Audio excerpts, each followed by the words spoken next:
Well, joining me now from Washington, D.C. is Mary Rice Hassan. She's the director of the Catholic Women's Forum, an organization that aims to amplify the role of women within the church. And in London, we have Jack Valero. He's the founder of Catholic Voices, a project that aims to improve the church's representation in the media. I thank you both for joining us. Jack, let's begin with you. Let's, I guess, forget the spiritual dimension for a moment. Forget infallibility. Let's render unto Caesar, I guess, and look at the Pope just as a head of state, right? And the scale of the scandal and the allegations being made and what has been said and what he's been accused of. Don't you think that's worthy of resignation? Well, the letter by Archbishop Vigano makes allegations against 32 people, and some of those will have to be followed up.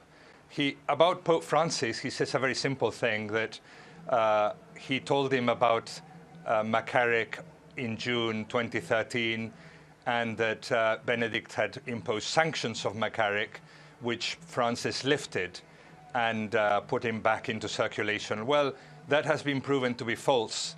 And that's really the only thing he says about Francis, because there were no sanctions or no public sanctions. McCarrick had a public life throughout the pontificate of Benedict, and really nothing changed when Francis came along.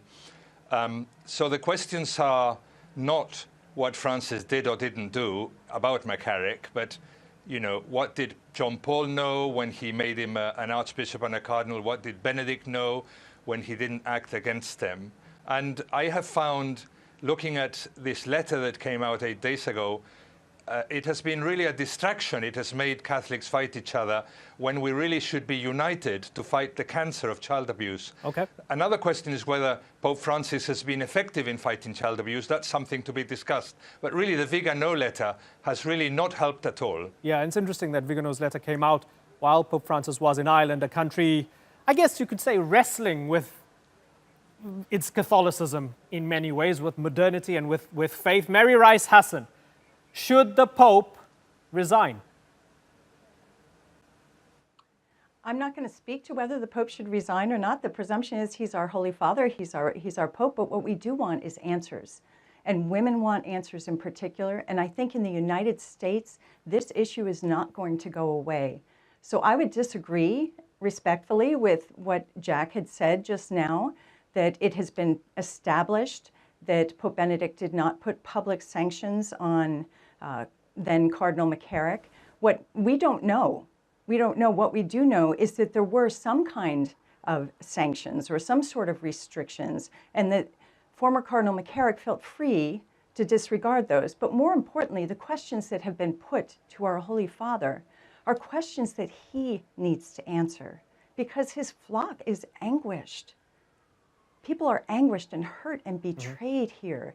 And the Holy Father has a pastor's heart. He needs to answer these questions directly. Okay, so Jack, are we seeing Vatican House of Cards at play here, piggybacking on what is a very serious thing, child sex abuse, but power politics being at play?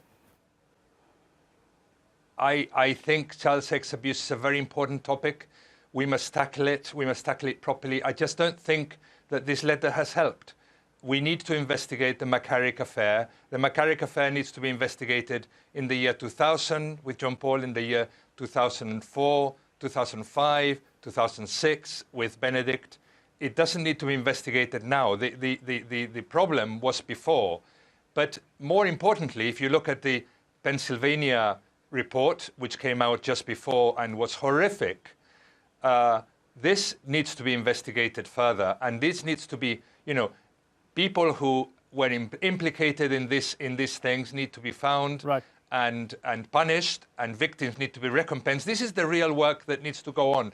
And of course, anybody who was implicated in this scandal needs to be punished or whatever. But I just think that this particular letter has not helped in this process. Okay, so Mary Rice Hassan, looking at the politics, Vigano seems to be one of those, I guess, I struggle with the terms here, but more conservative than the Pope, Catholics, who might consider him a little bit too liberal. Vigano has spoken about gays within the church, blames them for child abuse, talks of a homosexual current. There's an idea that there are those who consider that the Pope too liberal, who are using this to try and get rid of the Pope. They were people who kept quiet when there were allegations over Pope Benedict and covering up child sex abuse scandals in Germany and the US and elsewhere. And now suddenly they care about child sex abuse because it's a good opportunity to get rid of Pope Francis. Does that check out? No, I disagree. And so here's the thing. We don't know. Certainly there were problems under past popes because these problems are long-standing. But when you are the leader, as the Holy Father is the leader, you're the leader today. And these allegations have been made against him personally. And I don't see this as a source of division. There are people from both the right and the left who are calling for the same thing, who are just humbly asking the Holy Father, please tell us. Because the allegation, the most serious allegation to my mind, made by Archbishop Vigano, is that our Holy Father knew about Cardinal McCarrick's past, or former Cardinal McCarrick's past, and yet still allowed him to be the spokesman and to be out front and center and to be advising. And so if that's the case, we need to hear that from the Holy Father. And we need to hear the apology that goes with that, or the explanation if it's more complex. But what's not acceptable, what is not speaking to the heart of the anguish of Catholics here in the US, it's not speaking to us to say, I won't say a word. Right. And so that was particularly hurtful. Yeah, Jack, why is he keeping his counsel? Why doesn't he give an adequate explanation? Why doesn't he say Vigano's talking nonsense and there's no proof that I knew, here's why? Why not? Well, I think he's following the same policy as Benedict before him. So he saw that John Paul had done nothing about him, that Benedict had done nothing. He didn't want to throw them under the bus. So he continued. He didn't make any change or re-establish McCarrick at the center. This is false. He just continued the same with whatever was known. As soon as it was known that he had been involved in child abuse, he was punished publicly. The only person who's sanctioned McCarrick is really Francis. It's not Benedict. It's not John Paul. And but really, this is important, of course, and we must have answers. I agree with Mary.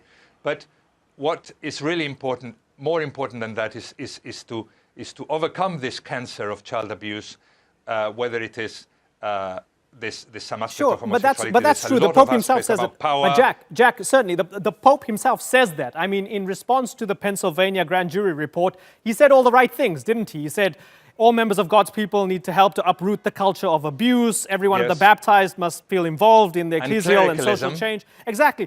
He said that shame and repentance, was necessary, and it was not where it should have been. They didn't act in a timely manner. We showed no care for the little ones. We abandoned them. All of that is what you're saying. He's shown that sense of contrition as a leader. But the point is, someone who's very senior, this is not a small fry, someone who's very senior, who was very close to him, has said that he knew all along. That's what he's not addressing. That's the point. Yeah. Right. But that's not reliable. That is not reliable. Well, except, Jack, we need to hear that from the Holy Father, because he is the one who knows what Archbishop Vigano said to him. And it's not right to say that the Holy Father changed nothing, because we have the reports even of David Gibson and other reporters who noted that that then Cardinal McCarrick had been, quote, put out to pasture under Pope Benedict, as if he had been sidelined, and that Pope Francis had brought him back and that was using him as a spokesman. And so that brings to light the question of, what did Francis know? And if he made that decision, why did he make that? And so the people here, especially in the United States, I wonder if in Europe the pain and the hurt of people here in the US is being underestimated.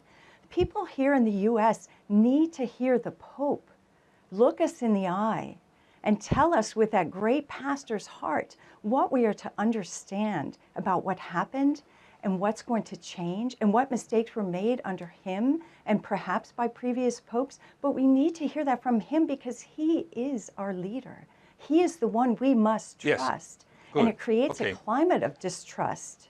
Okay, Jack? No. okay, we need to hear, but he wasn't put out to pasture during Benedict. He was extremely active all over America, and he was feted by Vigano himself, by Benedict. So he was very much at the center of life. To say that he was sidelined and then he was brought back into the center just doesn't fit the facts. So we need to hear. But the scandal of the seminaries, which has come out now, which hadn't come out before, because it hadn't come out into the public, which now has exploded, not just there, but in Boston, in Honduras, in Chile, needs to be tackled, and that will be tackled throughout the church, and that is being looked at. But to say, because the Pope knew something in 2013 and he behaved exactly the same as Benedict, why we're getting distracted with this when he has shown that he wants to solve this problem of child abuse. And of course, this is a new problem that we find now with McCarrick, which is the abuse of seminarians. And we need to tackle that. But why are we getting distracted here when really this problem comes from before and we are looking into it and we are requesting all the information all around the world in all the seminaries that went around. And Very with finely, McCarrick, when it came out, we did ask for the information, and we are waiting for it. Very finely, Mary, because we're out of time. In less than 30 seconds, please. No, so here's the thing. This is not something that Pope Francis has had no hand in, because we see also a track record, unfortunately, over the past year and a half of him being skeptical of claims of sexual misconduct on the part of bishops. And so with this direct accusation made by Archbishop Vigano, we need, in order to have confidence in the church going forward, in order to have confidence in his leadership, we need Pope Francis to provide answers. And that's why we wrote that letter. Women want answers, to hear the pain of those who are suffering under this confusion. We need his leadership. We need his answers now. Okay, lots of questions, very few answers for the moment, and that's why we're having discussions such as this one. Mary Rice Hassan and Jack Valero, I thank you both for joining us here on the Newsmakers.